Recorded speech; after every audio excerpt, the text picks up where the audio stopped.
important to me now is that it's just about doing those little things that make you happy. So for me, in the hospital, I was dyeing my hair and my whole bathroom was blue one day and then it was red another day, doing my nails and listening to music. So it's just those little things. I might be doing a crossword or going to have a coffee, but things like that are really meaningful to me. And it's not, I don't dye my hair so everyone can see what colour it is the next day.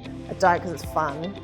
So meaningful to me is just doing things that make you happy, whatever it might be. Spinal cord injury slowed me down and got me looking at the world. So photography, I've discovered I flew a drone. I mean, you've seen my khaki hands. It's amazing how easy they are nowadays if I can fly a drone. And really just hanging out with friends is what I do with my time. Cooking, like I didn't cook for 15 years. I love cooking and singing. And I've just started drawing again and reconnecting to drawing.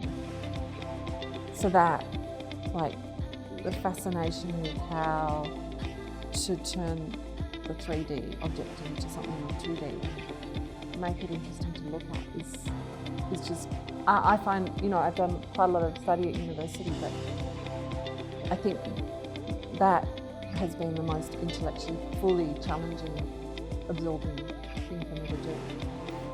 Sport is a good outlet, and there are obviously physical benefits, but there's a lot of psychological aspects of that as well. And then, writing became a big thing for me. And that goes in peaks and troughs. Sometimes I'm very busy, sometimes I have a big project that, I really get my teeth into. There are some bush tracks that I can do as well. So I interact with the outdoor world, the outdoors there, and that is still important to me, because I also want the kids to have an appreciation of it. And there are times when I just look around me and go, well, I'm living an independent life and a family life, and it's pretty good most of the time. Advocacy and my study is my sport. I use my mind, and I love sport. Sporting is I grew up playing sport, but because I can't do it physically, my battlefield of my game is Gladys, is Scott Morrison, is all those bureaucrats, because just getting the win, getting trained up, getting prepared, getting for the ambush, that's getting that lift is like, that's it, getting the next lift is the sport for me, One of the things that both my wife and I are very much involved in and also keen about is recording family history, searching and recording family history. So we are very much involved in, believe it or not, a one name society, which is my surname, the Moxon Society, believe it or not. There is such a thing. But it's a worldwide organisation that is based in England, but it's just to research the surname Moxon.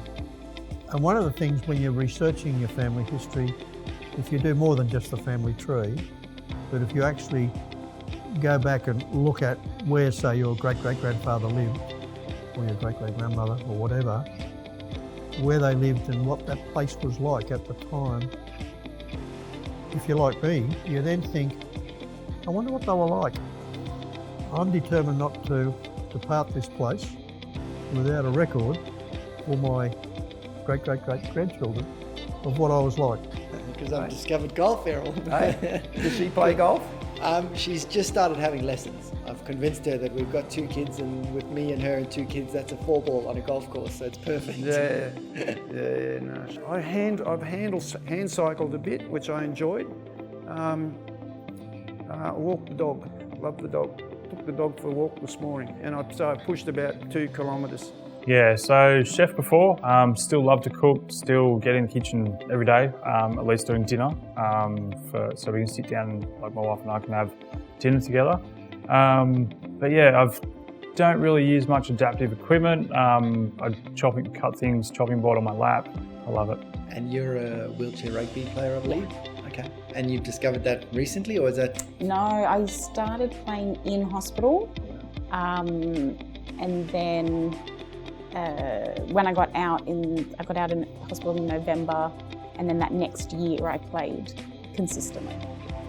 So went to Queensland to play and Victoria, and I think being around, not that being in a wheelchair means that you have to associate with people in wheelchairs, but it's no different to just being part of a book club or something where you all have common interests.